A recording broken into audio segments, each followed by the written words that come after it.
What are your top priorities as a candidate for the Select Board? So my top priorities, right off the bat, I really would like to work on the communication from the town. The town is facing a lot of very big issues right now. We've got brown water, we've got roads that are falling apart. And there is a master plan and it is being worked on. But most of the residents I talk to don't know that. So I think the town needs to do a better job of communicating and getting the word out. Sounds simple? It's not. I mean, we have, they can sign up for a newsletter, an email blast, but people don't even know they can do that. So it will take some work to get that communication going. But I think that's key, to get the people involved so that everybody is aware of what's going on. You've got brown water at your house and you don't know that the town is working on it. That can be extremely frustrating. So communication, top priority. Talking about the brown water, the infrastructure is one of my big things that we need to work on. I've mentioned it a couple times already, brown water. That happens because we have old pipes. We have old cast iron unsealed pipes that have manganese deposits in them that are causing the water to be discolored, probably smells sometimes, and probably doesn't taste very well. We are assured that we are within the limits, that it is not dangerous, but nobody wants that, especially if you have kids. It's very hard to deal with. So there is a plan. We're putting in new filtration systems. We're putting in a new water tower. We're replacing those old pipes, but it is a very involved process and it takes time. That doesn't mean that you're just stuck with it. If you have problems, reach out to the town, let them know that you're having the brown water issue so that they know how frequently it's happening, where it's happening. They might be able to come and flush the pipes in your area, but they need to know. So people need to reach out. Communication both ways. Our roads, there is a master plan. We are working on the roads, trying to get them all taken care of, but there's a lot of roads in Pembroke. So if you have potholes on your street, you need to call the DPW and let them know. They're out patching roads. If they know that there are problems, they can put you on the schedule and hopefully take care of the roads so that you're not having your car fall apart as you roll over the roads in Pembroke. And the other main thing I'm trying to do, why I'm running, is to bring some civility back. It's gotten very contentious in our little town, our politics. I would love to just dial it down so everybody can have their say, everybody can feel heard, and everybody can feel like they're part of the process. Those are my priorities. What challenges do you see as a candidate for the Select Board? So one of the bigger challenges we have that we're facing is facing most towns around here is budget shortfalls. I know that Duxbury just tried to do an override and it was shot down, and I know a lot of towns saw that and are very nervous, because if we can't do an override with a budget shortfall, Massachusetts doesn't allow towns to carry a deficit, so things have to be cut.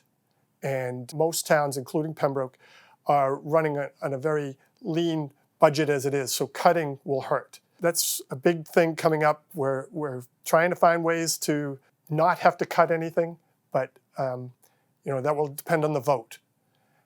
And we need to make sure that people are aware of that so that the town doesn't suffer any more than it has to.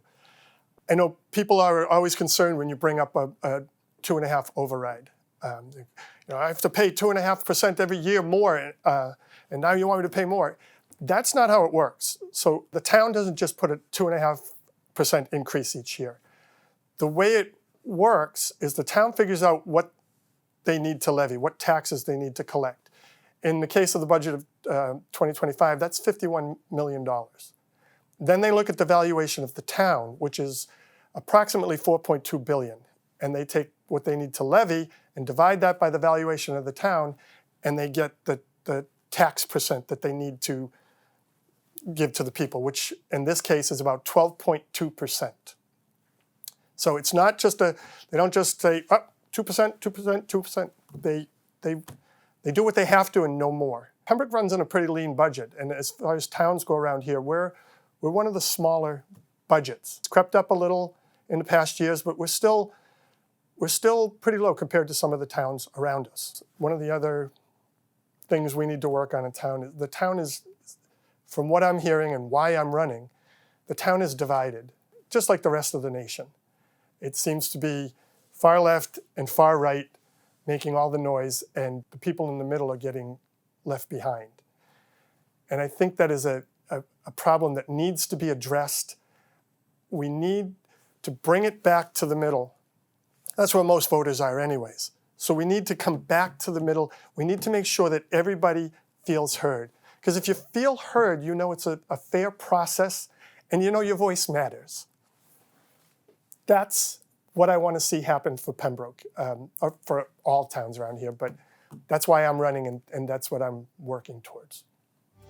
What opportunities do you see as a candidate for the Select Board? As far as opportunities, I think there's an opportunity for us to grow both residentially and commercially. Commercially, we've got a lot of bylaws that unintentionally can hinder businesses and builders who want to invest in our town. And I think there's an opportunity to go through those and to simplify them and make it easier while still protecting the town and allowing Pembroke to grow, to collect more taxes, to get more money, to be able to provide more services to the people.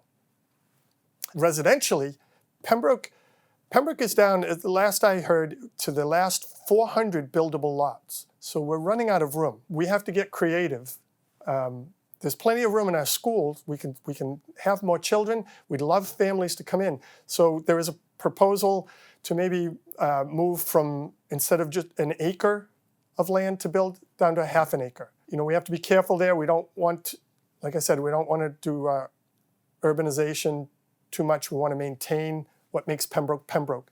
But we need to come up with creative ways to grow.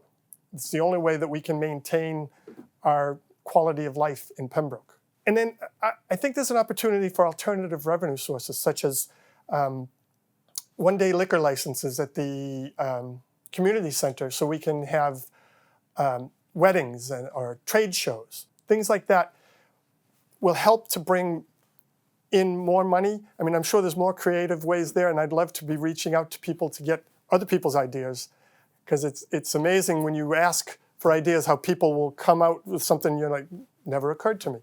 And we're looking for all of those ways to advance Pembroke, to make Pembroke better. And I think if we do all those things, Pembroke is going to move in the right direction. And everybody that lives there who calls it home and loves it is going to continue to love it, and we might be able to bring in some more people that can call it home. I'm running for the Pembroke Select Board as an independent because I believe that local government should be about the people, not about the politics. I'm trying to bring back civility and respectful discussions so that everyone can feel heard. I will always listen, collaborate, and work respectfully with all of the residents and the many, many volunteers who put their time and heart into our community. I envision a Pembroke that continues to grow, but grows in a way that avoids urban sprawl and maintains the charm and community that makes Pembroke such a special place. One of the places I'd like to focus my attention on is revitalizing the town center, especially now that Stop and Shop has pulled out. The development of the Shepherd's Funeral Home site, which will include a tavern, is a great start. These types of community-oriented businesses will bring people into the heart of our town. Finding creative and community-based use for the firehouse is also a good anchor that will encourage people to gather and create that sense of community. I think it's time that we look at the current bylaws, and we need to get rid of the ones that unintentionally hinder businesses from coming in. We need them to grow. I think we can streamline the process and still protect the town. I'm in favor of alternative revenue sources like the one-day liquor licenses at the community center for weddings and for trade shows, because this revenue will help us and provide community engagement and not put a burden on the tax base. I've spent most of my adult life in service with the military, and now I want to serve Pembroke. I'll be honest, I don't enjoy campaigning. My strength is in doing the work, identifying challenges, developing practical solutions, and following through to get the work done.